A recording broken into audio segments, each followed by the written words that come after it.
Alright, what's up guys? Today I'm going to be making a video that I've kind of been hinting at making since last year, but I'm finally getting around to making it, and that is a guitar collection video. I will be going through every single guitar that I currently own. There are some guitars that I have used on this channel or have featured in videos that I no longer own.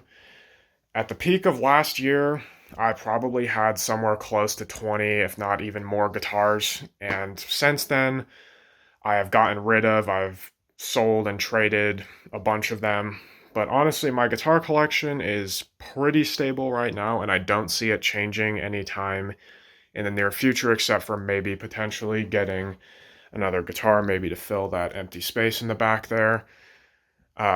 But yeah, I'm going to be going through every single guitar that I currently own, the string gauges, the setup, the tuning, all that jazz, and a little bit of story behind each guitar. I hope you guys enjoy, and thanks for watching. Alright, so the first guitar that we're going to be talking about today is my Yamaha RGX 320FZ. Now, I bought this guitar off of the YouTuber Chaboy Anthony, I believe last year. He had used this guitar for a couple videos, and then, I guess he just gravitated more to his white RGX guitar, so he posted it for sale on his, YouTube community page, so I hit him up on Discord, and I was like, yo, could I buy this guitar from you? Could you throw in some extra stuff for free? And he did, and he obliged, and that was really awesome, and yeah, this guitar is pretty cool. But it's also kind of the guitar of Theseus, as I like to call it, because damn near every single component on this guitar, except for the bridge and the pickup rings, has been replaced at least once. I've used this as a sort of mod project guitar for a while, and I've kind of, I think, settled on what I'm going to be doing with this guitar. So, first things first, we've got a set of DiMarzio Super Distortions. I believe they're like a 50th anniversary, gold pickup cover version.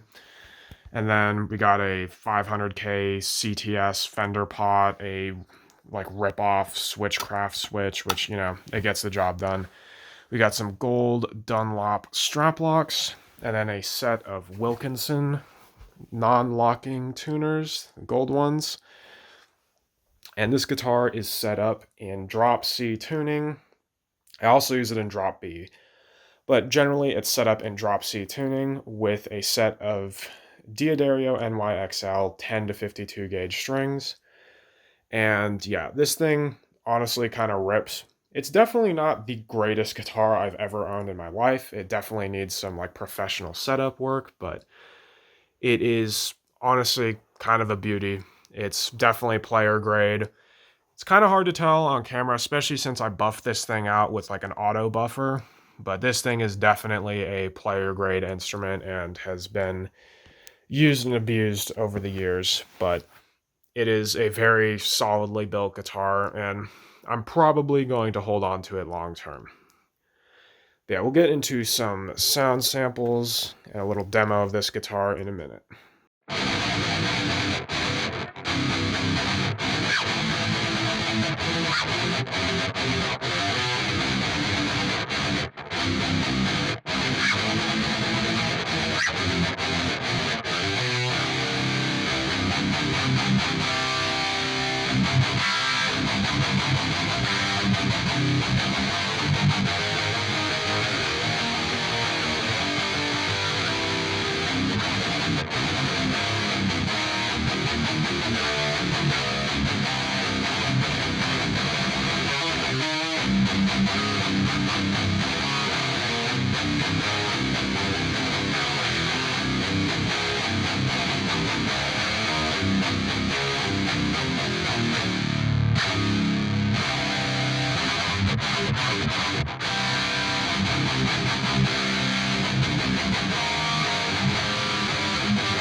Alright, so this next guitar is my Strandberg Bowden NX6. This thing is probably the best playing and overall best sounding six-string guitar I've ever owned. It's just the best six-string guitar I've ever owned. Strandberg really knocked it out of the park with this guitar. This thing is amazing. It sounds and plays beautifully. And you guys have probably seen me use it in a bunch of my Bocce the Rock covers that I did, because with a lot of that like fast, shreddy kind of stuff, you're definitely going to want a guitar that you can play fast on, and I can definitely play insanely fast on this thing. It's such a good player. It might be a little plain, it might not be the craziest looking guitar in the world, or have the craziest specs, but it more than works for like complicated lead work and stuff like that. Now, the setup on this guitar is very, very standard. It is E standard tuning with 10 to 46 gauge strings. I generally find that this sort of setup works the best, especially with the multi-scale. It's got a 25-inch scale on the high E string, so it's like 25 inches from the nut to the bridge on the high E, which honestly makes that 10 gauge string really kind of feel more like a 9. And then on the lower bass side, you've got a 25.5-inch scale. So it's not super drastic, but it definitely preserves tension on the low strings while also having a little bit of a looser feel on the high strings, which is great for bending and soloing and all that kind of stuff. Now, I haven't really done any mods to this guitar. It's got the stock pickups, stock wiring, except I put Dunlop strap locks on this guitar because they are just higher quality than, your average strap button. And then it makes taking on and off the strap super easy, and it's super secure. And yeah, that's pretty much about it with this guitar, and I'll get into a sound demo in a moment.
Alright, so this next guitar is my 2022 Epiphone Les Paul Custom.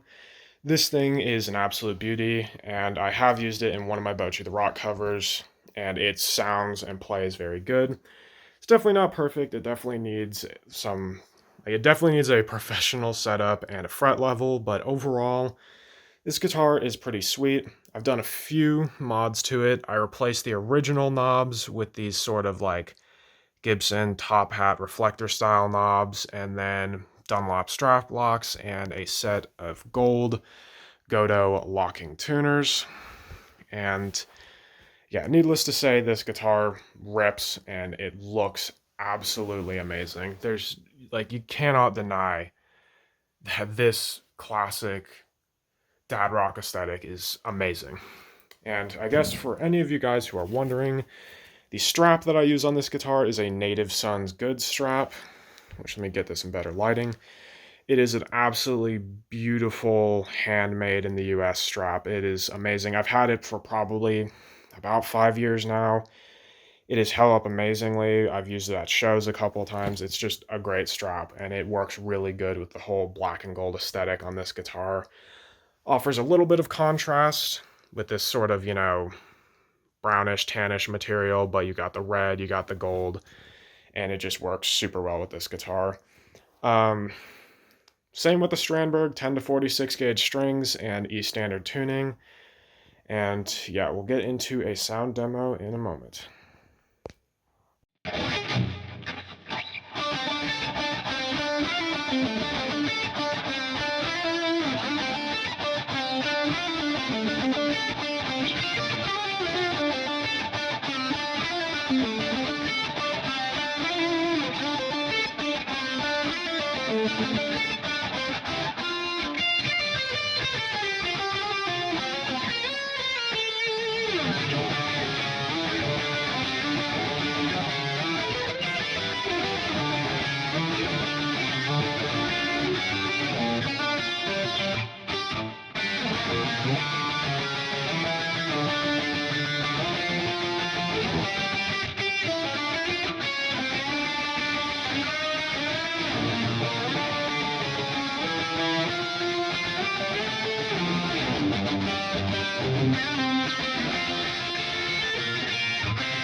Alright, so this next guitar you guys will probably recognize from a couple of my Loathe covers. This is, I believe this one's a 2015, maybe 2016 Squier vintage modified Baritone Jazzmaster.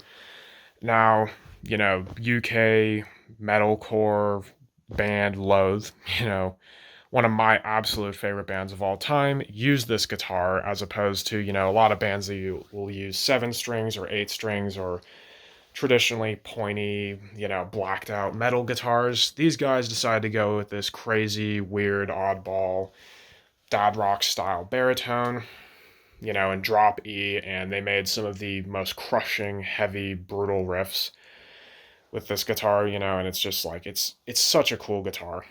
Even though I don't play this guitar very often, it's one of those guitars that I could never get rid of.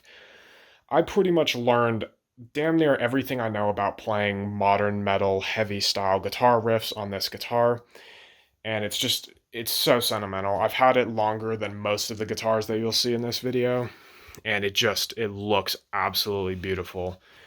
And you can tell if you zoom in a little closer that the pickguard is a bit chipped, and that is just kind of a flaw with how they did these pickguards and how they painted them, but personally, I kind of like it. It adds a bit of mojo to the guitar, and I have definitely not been afraid to, you know, to beat the shit out of this guitar and to play it like it owes me money. And it is held up after, you know, probably this fall, 5 years I've had this guitar, and I absolutely love it. It is just a beast of a guitar. And yeah, a little footage of the back here. It's pretty damn clean. You know, there are a couple dings. Like when I first bought this guitar, there's like one ding. Let me see if I can even get it on camera. Like, I don't even think I can get it on camera, but there's a couple dings here and there, but this thing is overall super clean, and man, I love this guitar. Now, I have tried a million different string gauges and setups on this guitar, but generally, the setup that I like the most and that I use the most is I use the Ernie Ball skinny top, heavy bottom 8-string pack. I take the 16 through 80 gauge and put that on this guitar. So essentially, it's going, you know, 16 on the top all the way to 80 on the bottom, and I have it in the sort of Loathe tuning, which is E, A, E, A, D, F sharp. And yeah, this thing absolutely rips and sounds amazing, and I will be getting into that sound demo in a moment.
Alright, so this next guitar is a Ibanez Geo RG. I believe it is an RG6003 FM, which I also bought off of fellow guitar YouTuber Chaboy Anthony.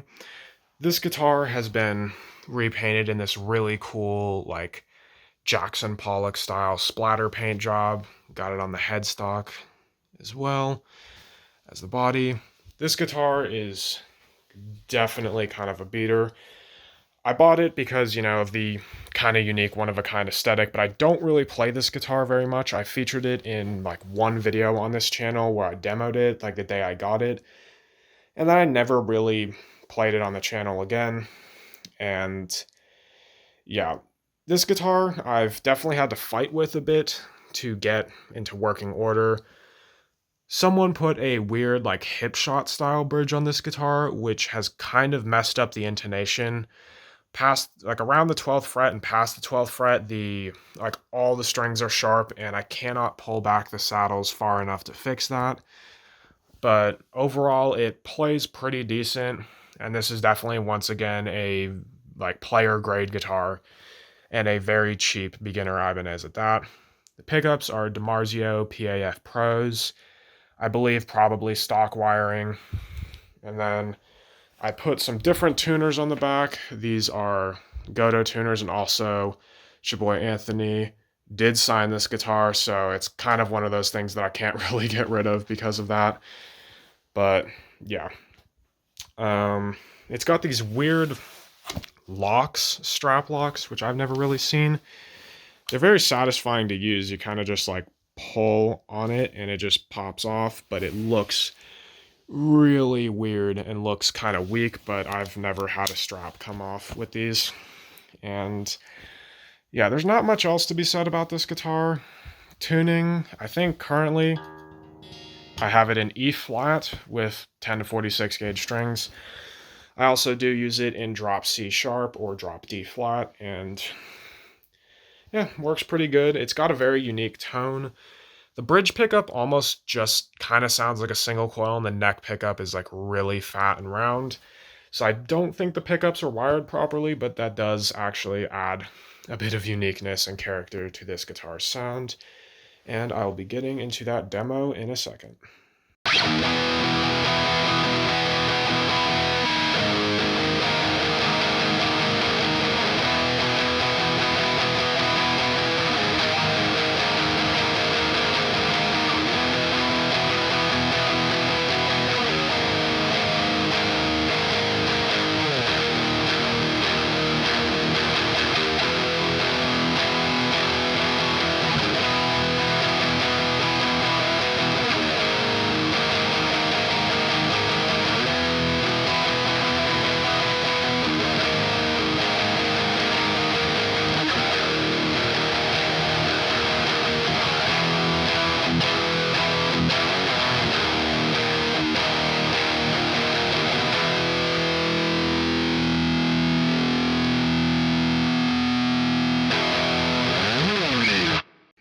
Alright, here we've actually got my one and only bass, which is a Yamaha TRBX 604 FM, I believe. This thing has got this absolutely beautiful, like, flamed, maple top with a, like, amber finish. It's satin, so it's nice and smooth and doesn't get a bunch of fingerprints.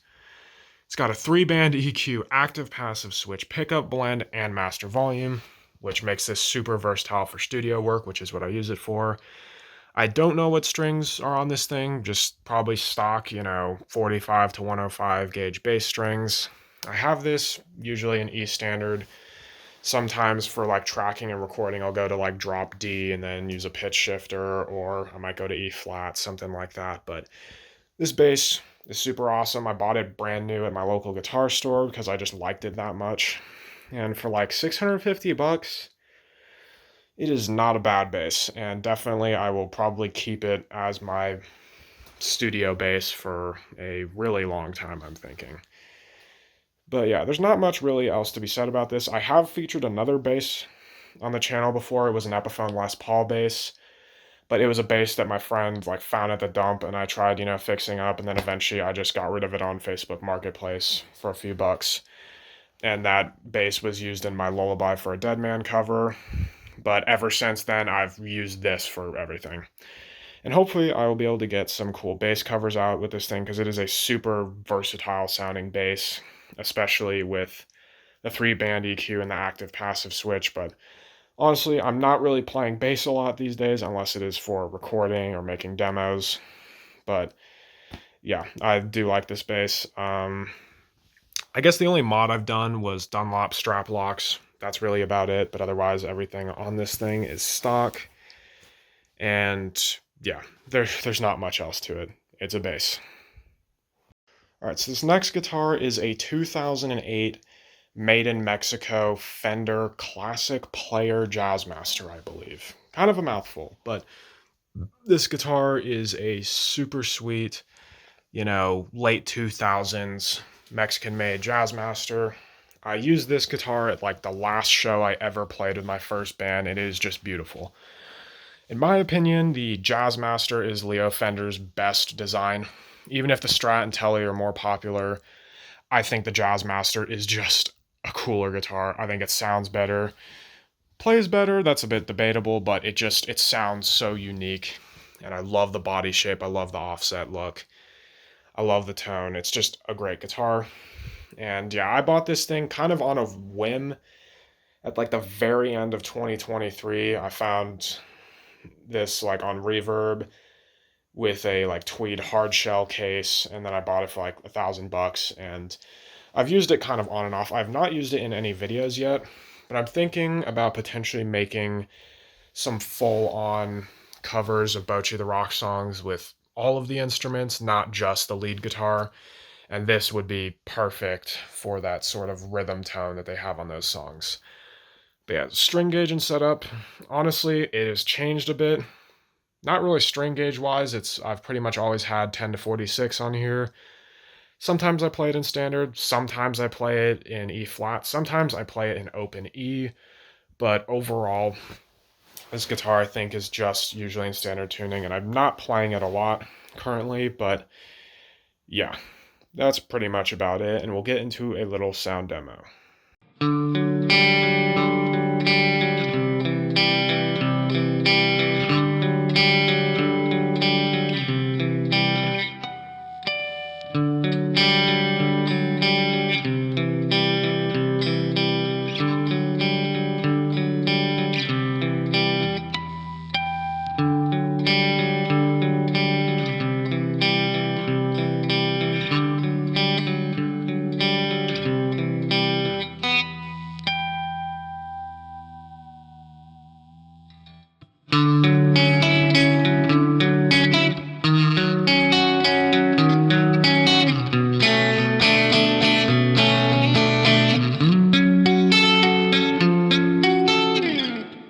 All right, this next guitar is a Ibanez RGMS7. This was my first ever 7-string guitar. I got it from my local guitar store, and it is absolutely covered in stickers.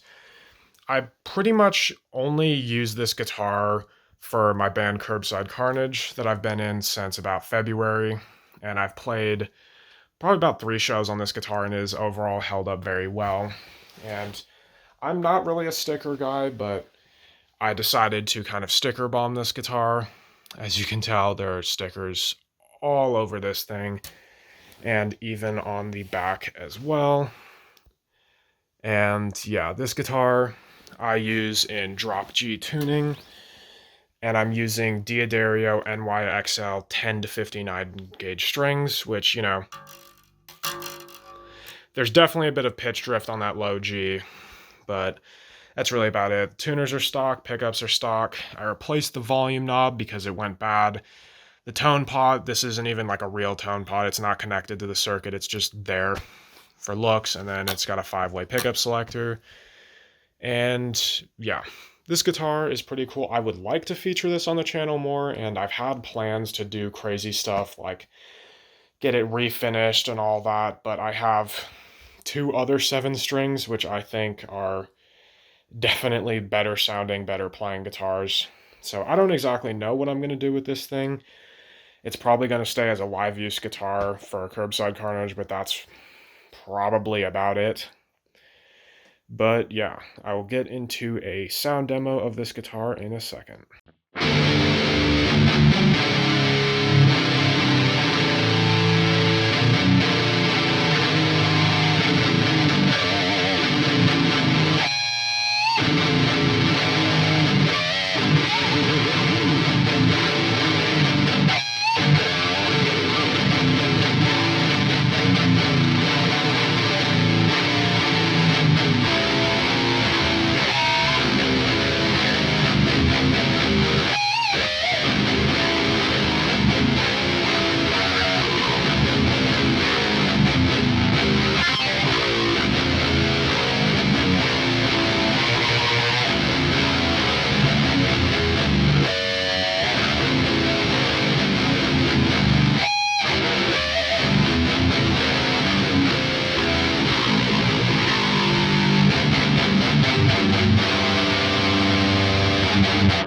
Alright, this next guitar is actually my first ever Strandberg guitar, and it is a Strandberg Bowden original 7-string. So this model has been discontinued for a couple years, but it's got some unique specs like a flamed bird's eye maple fretboard, which, I don't know, with my phone camera, it's a little hard to really capture how this thing's supposed to look.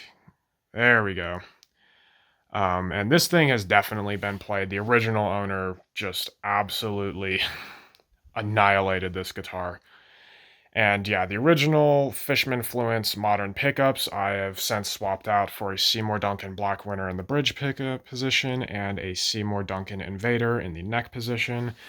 It has a 5-way pickup selector, a kill switch in place of the master volume, and a master volume in place of the master tone. On the back here, we've got Dunlop strap locks, a battery cavity, which has nothing in it because those pickups are not active. That's where the output jack is, and then the neck, which is quite gorgeous and, you know, has that signature trapezoid kind of shape that, you know, Strandbergs are known for. And yeah, this guitar is overall pretty sweet. I don't use it too much. I do kind of use it for like playing solos and stuff like that, but overall I don't use it too much.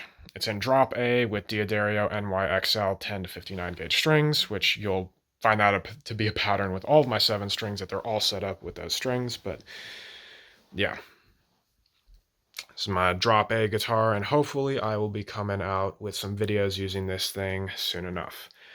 But I think it's about time to get on to the tone demo.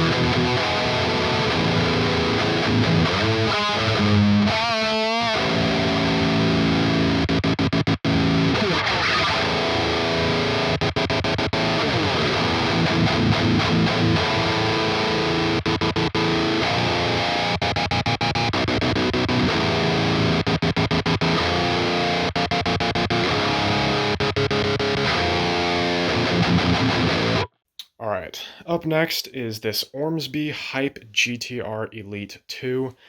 Now, I actually found this at a pawn shop, along with its big brother, which you can see over there. And yeah, believe it or not, this was a pawn shop find, and I actually made a trade for this. And this guitar is absolutely gorgeous. My camera is not going to do it justice, but it is absolutely gorgeous. Bird's eye maple fretboard, 24 stainless steel frets. I don't know what the top wood is, but it is gorgeous. And then you have stock controls, but this guitar has a bare knuckle Ragnarok bridge pickup. It's kind of hard to tell, but the screw holes are actually misaligned where this thing is supposed to be put in. But despite that, this guitar is the best sounding 7-string I've ever owned, and probably best playing as well. the bare knuckle pickup just sounds absolutely monstrous on this guitar. And of course, we got the crazy Ormsby headstock. But yeah, to get this guitar, I had to make the ultimate sacrifice. I traded my Schecter C8 Hellraiser 8-string. I traded an Ibanez RG 9QM 9-string guitar and a Reverend Airwave 12-string. All of that just for this guitar, and honestly, I don't regret it because I've written my first original song on this guitar and guitar solo as well. It's super inspiring, plays really nice, sounds amazing. It is just phenomenal. And yeah, I've got this guitar set up with D'Addario NYXL 10 to 59 gauge strings in drop G sharp tuning. So that's essentially drop a half step down, and it sounds killer. This thing's got a coil split. The tone knob is a push-pull. And you got 3-way pickup selector, master volume. I actually have not put strap locks on this guitar yet. It has the stock strap buttons, but I use a special strap for this guitar and for the 8-string variant of it, which we'll get onto next.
All right, so over here we've got a Ormsby Hype GTR 8-string.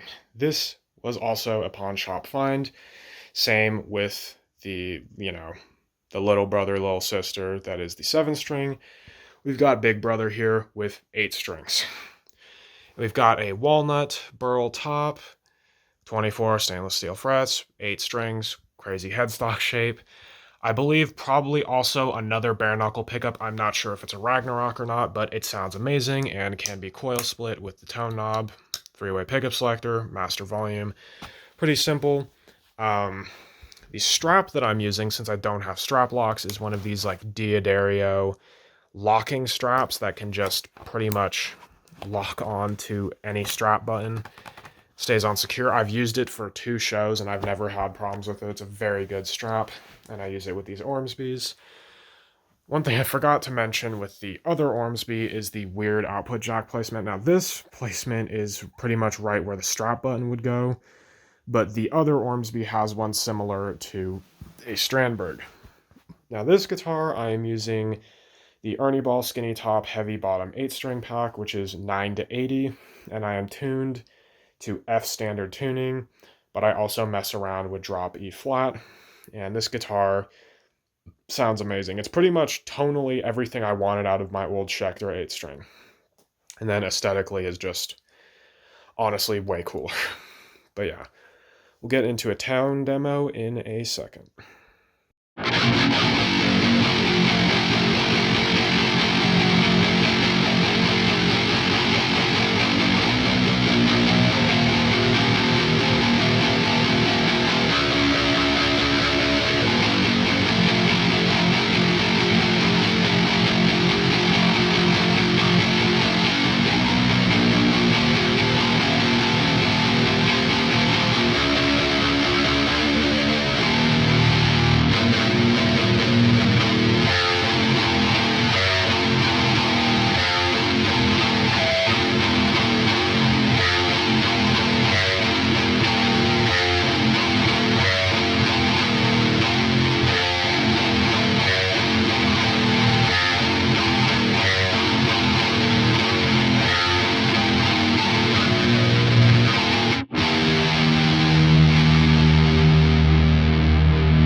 so we are nearing the end of this amazing guitar collection video, and today we've got a guitar that has actually been featured on the channel twice, but in two different forms. Now, my third video I ever made was a cover of Don't Say Lazy from K-On, and honestly, I am not really proud of that video. I kind of just rushed and made it at like 1 in the morning because I was bored. But it was with a single coil equipped Stratocaster, like a 3 single coil equipped Stratocaster with a maple neck. That Stratocaster, which was my first like real good 6-string, electric guitar that I ever owned, near the end of last year, beginning of this year, I bought a really nice Warmoth 28 and 5/8 inch scale baritone neck I custom spec'd out. It's a maple neck with an ebony fretboard, perloid block inlays, and 24 stainless steel jumbo frets. And it's got some hip shot locking tuners on it, and a custom Warmoth pickguard, 3-way pickup selector, master volume, which these are parts that I robbed off of my red Strandberg. And these pickups right here, these are Dragonfire P90s that I got for $100, and I think they sound great. Some Dunlop strap locks. And this guitar is kind of a bit inconsistent with tuning. I originally had it set up in A standard, but right now I've been learning some Viljarda songs, and they use a weird tuning that's like E, C, F, A sharp, D sharp, G, I believe. It's really weird tuning, and that's currently what it's set up, or is currently in. And I'm using 14 to 68 gauge baritone strings for that. Diodarios, I think they work really good. And then, yeah, this neck is very amazing. One thing I will say is that Warmoth definitely knows what they're doing when it comes to making necks, but I have a couple gripes with it. First things first, the truss rod adjustment is at the base of the neck, so you actually have to take the neck off of the guitar to do that adjustment. The Graphtec Tusk nut that I ordered was cut for like normal gauge guitar strings, and yeah, so I had to put 2 string trees on the headstock just to keep the strings from falling out the nut. But despite that, this guitar is amazing, and I'll hopefully be making some more content with it soon. But let's get on to the tone demo now.